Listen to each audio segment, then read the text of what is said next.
Movie की शुरुआत में एलिया नाम की लड़की जंगल के बीच कुछ आदमियों से बचकर भाग रही थी। ये लोग जो उसका पीछा कर रहे थे ये कोई और नहीं बल्कि उसके परिवार वाले ही थे। उनसे बचने के लिए एलिया लेक में कूद गई। इससे पहले वो डूबती उन लोगों ने उसे बचा लिया।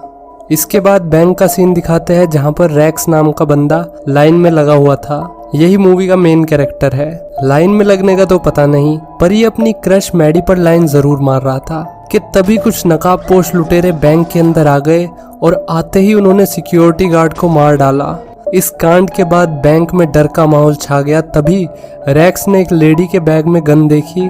बेचारी वो लेडी गन होने के बावजूद भी कुछ नहीं कर सकती थी, क्योंकि ये लुटेरे मनी ईस्ट वाले लुटेरों से तो काफी खतरनाक लग रहे थे। जब सब लोग डरे हुए थे तो रैक्स अजीब सा बर्ताव करने लगा। उसे देखकर ऐसा लग रहा था जैसे वो सुबह हल्का नहीं हुआ। तभी अचानक लेडी का बैग रैक्स की गोदी में आकर गिर गया।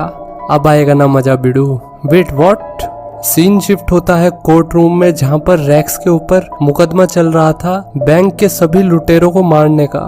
उसकी वजह से कई लोगों की जान बच गई थी और बैंक के पैसे भी। लोग उसे हीरो मान रहे थे। बावजूद इस सब के भी उसे 8 साल की सजा दे दी गई। 8 सालों बाद मिस्टर रैक्स की सजा पूरी हो गई और उसे सड़कों पे धक्के खाने के लिए छोड़ दिया गया। वो एक मैगजीन के कवर पर अपनी फोटो देख रहा था। इतने सालों बाद भी उसे सोसाइटी में हीरो की तरह देखा जाता था, पर रैक्स को इस बात से कोई फर्क नहीं पड़ता, क्योंकि उस बेचारे के तो 8 साल बर्बाद हो गए थे। उसे आते जाते पब्लिक नोटिस करती थी और रिपोर्टर्स भी उसका पीछा करते थे। इस अनचाहे फेम की वजह से रैक्स को अनकंफर्टेबल महसूस होने लगा और इसी पॉइंट पर उसके मन की आवाज बाहर आ गई और उसे जुमले सुनाने लगी। रैक्स खुद ही दिमाग से खिसका हुआ था और उसकी मन की आवाज उससे भी 2 कदम आगे थी। इन रिपब्लिक टीवी वालों से परेशान होकर उसने गुस्से में डेस्क उठाकर पटक दी, लेकिन हकीकत में ऐसा कुछ नहीं हुआ था। ये सब रैक्स ने अपने गुस्से को निकालने के लिए इमेजिन किया था। ज्यादातर लोग उसे हीरो मानते थे, लेकिन कुछ लोग ऐसे भी थे जिनकी नजर में रैक्स बस एक साइको था। इसके बाद वो अपने एक दोस्त के पास गया, जहां उसने अपने मन की भड़ास निकाली और फाइनली उसने डिसाइड कर लिया कि वो फिनलैंड शिफ्ट हो जाएगा।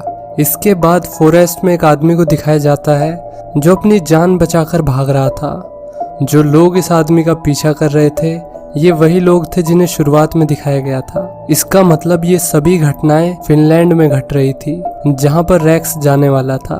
रैक्स एयरपोर्ट पहुंच गया। लोग बाग यहाँ भी उसकी वीडियो बनाने लगे। पीछे एक हस्बैंड वाइफ उसे लगातार घूर रहे थे।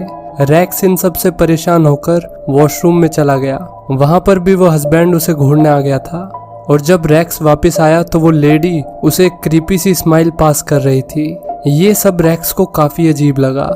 खैर वो फिनलैंड पहुंच गया और अब वो एयरपोर्ट के बाहर टैक्सी का वेट कर रहा था। थोड़ी दूर से एक टैक्सी ड्राइवर उसी को देखे जा रहा था। उस ड्राइवर ने टैक्सी लाइन को तोड़कर अपनी टैक्सी रैक्स के ठीक सामने खड़ी कर दी। रैक्स टैक्सी में बैठ गया।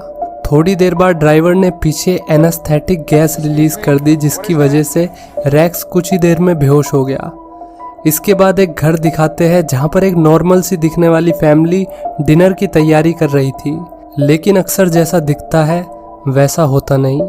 इन्होंने रैक्स को अपने बेसमेंट में बांध रखा था। इस वक्त रैक्स के हाथ बहुत मजबूती से बंधे हुए थे और उसकी एक टांग काट दी गई थी। रैक्स होश में आते ही चिल्लाने वाला था, लेकिन उसे किसी ने रोक लिया।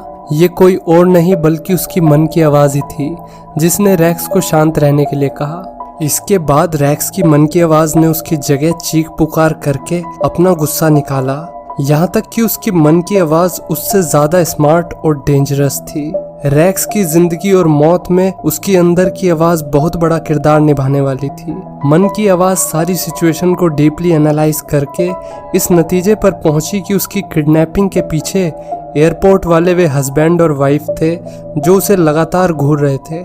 रैक्स के हाथ बहुत मजबूती से बांधे गए थे, इसलिए उसे वहां से निकलने का कोई और तरीका सोचना था। उसकी मन की आवाज के हिसाब से उसे किडनैपर्स के सामने बेहोश होने का दिखावा करना था। उसकी ऑल्टर ईगो ने आसपास देखकर ये भी अंदाजा लगाया कि ये लोग एक फैमिली।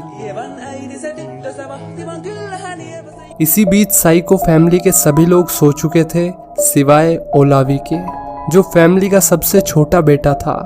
वो काफी क्यूरियस था इस बार के शिकार को लेके, इसलिए वो रैक्स को देखने के लिए नीचे जाना चाहता था। रैक्स के पास ज्यादा टाइम नहीं बचा था, इसलिए वो अपने दांतों से ही रस्सी को काटने की कोशिश करने लगा। तभी उसे किसी के आने की आवाज आई और वो तुरंत बेहोश होने का दिखावा करने लगा। रैक्स ने हल्की हल्की आंखें खोलकर देखा कि वो जिससे डर रहा था वो बस एक मामूली सा बच्चा था। अब उसने एक प्लान बनाया जिसके हिसाब से वो बच्चे के बदले खुद को आजाद करवाएगा। उसने अपने कटे हुए पैर से बच्चे पर वार किया और उसे अपनी थाइस के बीच जकड़ लिया। थोड़ी देर में ही इस बच्चे की बड़ी बहन को रियलाइज हुआ कि उसका छोटा भाई बिस्तर से गायब है। वो उसे ढूंढते हुए बेसमेंट में आ गई। यहाँ पर हमें पता चलता है कि इस लड़की का नाम एलिया है, जो शुरुआत में कुछ लोगों से भागने की कोशिश कर रही थी। ये एलिया की ही फैमिली थी जिसने इस बार रैक्स को किडनैप किया था। रैक्स ने एलिया को धमकाते हुए कहा कि अगर उसने कोई भी चालाकी करने की कोशिश की तो वो बच्चे की गर्दन तोड़ देगा, लेकिन वो अपने कटे हुए पैर से ज्यादा देर तक बच्चे को नहीं पकड़ पाया, जिस वजह से उसका यहाँ से निकलने का आखिरी रास्ता भी बंद हो गया। जब ओलावी अपने कमरे में बेहोश मिला तो साइको फैमिली उसे लेकर हॉस्पिटल भागी। जाने से पहले साइको मदर ने एलिया के गाल लाल कर दिए क्योंकि उसे लगा कि एलिया ने अपने छोटे भाई को चोट पहुंचाई थी। यहाँ पर हमें पता चलता है कि एलिया अपनी फैमिली जैसी नहीं थी, तभी वो शुरू में यहाँ से भागने की कोशिश कर रही थी। अब एलिया ही रैक्स की यहाँ से निकलने में मदद कर सकती थी। वैसे भी एलिया को रैक्स से पहली नजर में ही प्यार हो गया था। वो इमेजिन करती है कि रैक्स और उसकी शादी हो चुकी है। अब जब उसकी फैमिली हॉस्पिटल में थी तो वो तुरंत बेसमेंट में गई और वहां जाकर उसने रैक्स का ट्रीटमेंट किया। एलिया ने फिर उसे अपनी फीलिंग्स बताई। यहाँ पर एलिया ने उसे अपने परिवार के बारे में बताना शुरू किया कि कैसे वे लोग किडनैपिंग करने लगे ताकि उसके बड़े भाई को खाना मिल सके। इस पॉइंट पर हमें पता चलता है कि उसका बड़ा भाई एक कैनिबल था। उसी की भूख को शांत करने के लिए ये लोग किडनैपिंग करते थे। जब उनके बड़े भाई को मीट पसंद नहीं आता था तो वो इन लोगों को दूसरा शिकार लाने के लिए फोर्स करता था। ये मौत का सिलसिला देखकर एलिया थक चुकी थी। उसने कई बार यहाँ से भागने की कोशिश की, मगर उसका साइको परिवार हर बार उसे पकड़ लेता था और सजा के तौर पर उसे लकड़ी के एक पिंजरे में बंद कर दिया जाता था जो खुद उसके पिता ने बनाया था। एलिया रैक्स को इस हाल में छोड़कर नहीं जाना चाहती थी, इसलिए उसने जमीन पर एक नाइफ छोड़ दिया और उसे कहा कि ये तुम्हें खुद उठाना पड़ेगा। रैक्स ने अपने पैर से नाइफ को उठा लिया और जैसे ही वो रस्सी को काटने लगा तभी एलिया के 3 भाई वहां पर आ गए। वो रैक्स को मारने के इरादे से आए थे, पर रैक्स को बेहोश देखकर उन्होंने अपना इरादा बदल लिया। मतलब मन की आवाज का बेहोश होने वाला आइडिया काम आया। हालांकि रैक्स की ऑल्टर ईगो बहुत गुस्से में थी और वो कैनिबल्स के इस परिवार को तुरंत खत्म करना चाहती थी।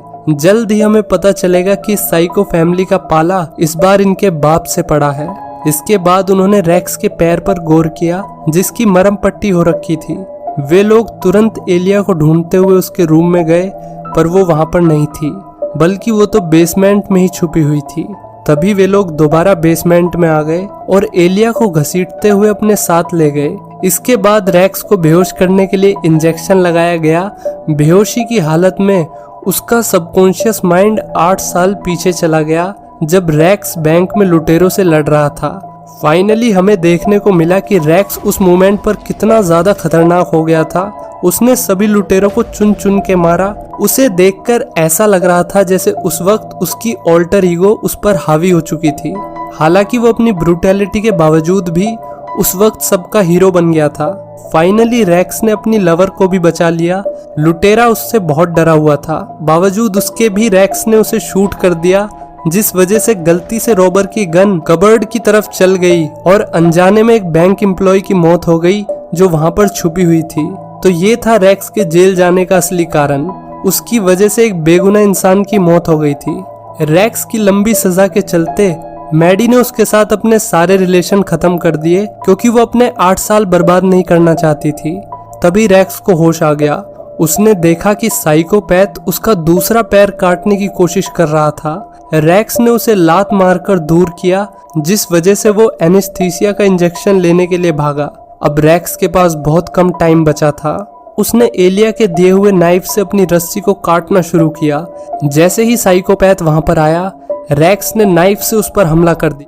बिल्कुल भी वक्त जाया ना करते हुए रैक्स आसपास कुछ हथियार देखने लगा जो उसके भागने में काम आ सकते थे। उसे कुछ टूल्स मिल गए जो उसके बहुत काम आने वाले थे।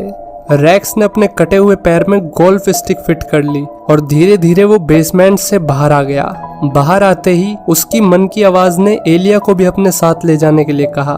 रैक्स घर के बाहर तो आ गया, लेकिन वो बिना एलिया को लिए वहां से जाना नहीं चाहता था।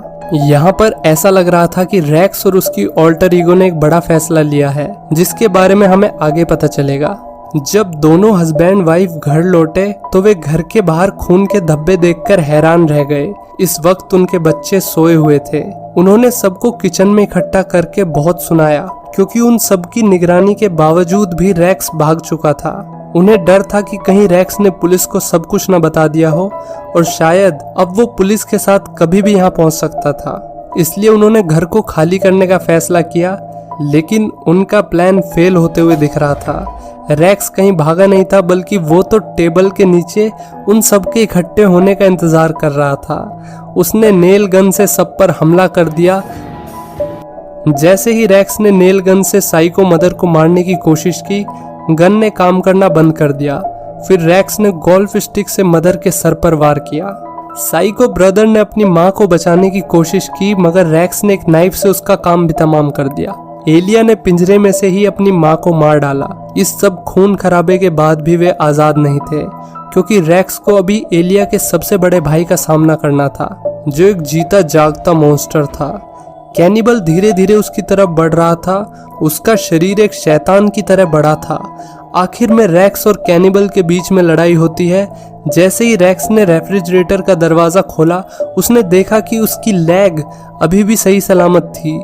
वो ये जानकर काफी खुश लग रहा था कि कैनिबल के परिवार ने अभी तक उसका पैर नहीं खाया था। उसने अपनी राइट लेग फ्रिज में से निकाली और उससे कैनिबल पर हमला कर दिया। ये सब खत्म होने के बाद रैक्स एलिया को अपने साथ अमेरिका ले गया, जहाँ पर वे दोनों साथ रहने लगे। एक रात रैक्स और एलिया अपने दोस्तों के साथ डिनर कर रहे थे। उनकी एक फ्रेंड रैक्स में काफी दिलचस्पी दिखा रही थी, जिससे एलिया को जेलसी होने लगी। यहाँ पर हमें पता चलता है कि एलिया की भी अपनी ऑल्टर ईगो है, जस्ट लाइक रैक्स। वो उस लड़की को मारने के बारे में इमेजिन करने लगी जिसने रैक्स में दिलचस्पी दिखाई थी। इसका मतलब ये था कि रैक्स और एलिया एक दूसरे के लिए परफेक्ट कपल थे, क्योंकि उनकी लाइफ का एक्सपीरियंस लगभग सेम ही रहा था। इसी बीच साइको फैमिली के सबसे छोटे बेटे को दिखाते हैं, जो अब ठीक हो चुका था। वो अपने पेरेंट्स की मौत का बदला लेने की कसम खाता है।